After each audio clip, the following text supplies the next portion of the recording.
Bom dia, meus irmãos, tudo bem? Graça e paz. Nós estamos aqui, irmãos, falando a respeito do Senhor Jesus nesse mês, né? E eu queria estar lendo um texto no livro de Lucas, capítulo 24, versículo 7, e diz assim: Dizendo, convém que o Filho do Homem seja entregue nas mãos de homens pecadores, seja crucificado, e ao terceiro dia ressuscite. E lembraram-se das suas palavras. Nós estamos aqui falando da trajetória sobre o Senhor Jesus, né?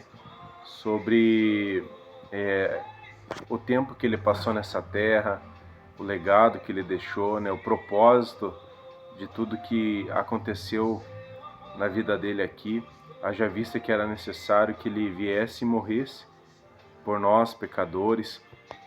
Então, hoje nós vamos falar da entrega, no outro dia sobre a ressurreição e no outro dia sobre a volta, finalizando esse mês. Então ele curou, fez milagres, operou e ele sempre predizia que ele ia se entregar. Lá mesmo na Galiléia ele fala aos seus discípulos, às mulheres, dizendo que era necessário que o Filho do Homem ele fosse entregue na mão dos pecadores.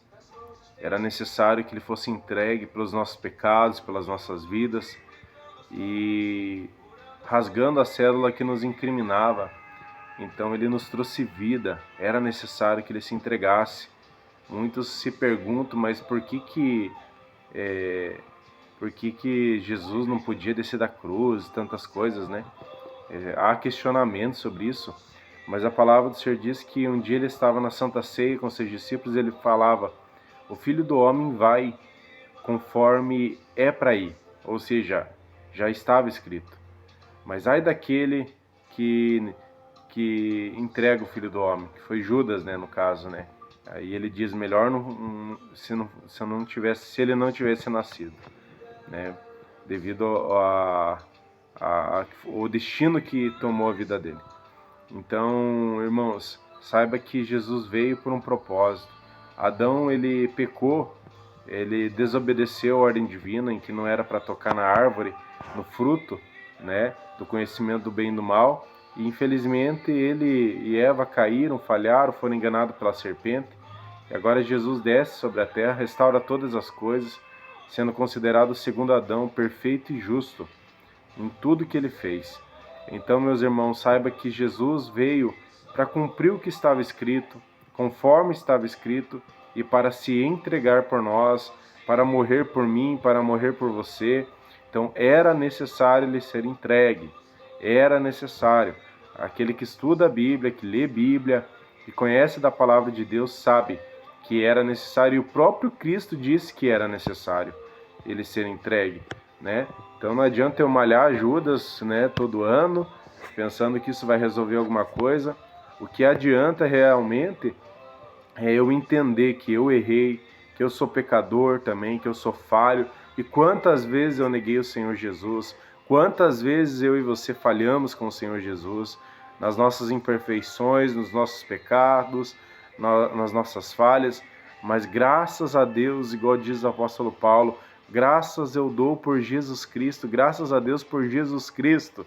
Como se ele dissesse: se não fosse Jesus, nós estávamos todos condenados, porque nós estávamos debaixo, irmãos, de um jugo de servidão, de um jugo ali de condenação. Mas a palavra do Senhor diz assim, que por Jesus Cristo nós acessamos o reino de Deus, através da sua entrega, através do seu sangue, através do seu amor por mim e por você. Então saiba que ele se entregou, era necessário ele se entregar, porque a palavra do Senhor diz assim: todos pecaram, destituídos estavam da glória de Deus. Nós estávamos, irmãos, condenados, nós não tínhamos chance nenhuma de estarmos na presença de Deus e ser salvos, mas Jesus desceu nessa terra, cumpriu tudo com perfeição e com alinhamento, obedeceu à ordem divina do próprio Deus e se entregou por nós, e agora nós estamos tendo vida por Ele, graças a Ele. Amém? Então, quero orar com você nesse dia. Você saiba que Ele se entregou por você. João 3,16 diz assim, que Deus amou o mundo de tal maneira que deu o seu único Filho, para que todo o que nele crê não pereça, mas tenha vida eterna. Então Deus entregou o seu Filho para que você creia nele, para que você não morra, não pereça, mas tenha vida eterna. É esse o desejo de Deus, que você não tenha só vida nessa vida, que você viva só nessa vida. Não, Deus tem uma vida eterna para você. O elixir da vida eterna é Jesus Cristo, irmão. É Ele que é o caminho, a verdade e a vida. Ninguém vai ao Pai a não ser por Ele. Então, Ele te guia hoje, Ele te ensina hoje, Ele te chama hoje, sendo o caminho aonde você deve andar, estreito o caminho, mas que vai te conduzir à vida eterna. Amém? Oremos. Pai, muito obrigado, Senhor, pela Tua entrega por nós. Muito obrigado, Senhor, porque o Senhor, meu Deus querido, pagou o preço por nós, entregou-se naquela cruz, derramou o seu sangue, que nos limpa de todo pecado, de toda iniquidade, de toda transgressão, que nos purifica, Deus querido, com a Tua graça. Eu te agradeço, Deus, pela Tua entrega, porque era necessário que o Senhor fosse entregue na mão dos pecadores. Era necessário que o Senhor fosse entregue na mão, Senhor, de pessoas falhas, errantes, mas graças ao Senhor, Pai, o Senhor cumpriu, o Senhor não desceu da cruz, o Senhor não entregou, mas bebeu o cálice que era necessário, até que nós fôssemos alcançados pelo Teu amor, pela Tua graça. Jesus, nós derramamos agora perante a Tua presença a nossa coroa, a nossa gratidão, e nós se rendemos aos Teus pés, Pai, e somos gratos, Pai querido, porque o Senhor se entregou por nós, Pai. Muito obrigado. Graças te damos, Jesus. Amém. Deus abençoe, meus irmãos, em nome de Jesus.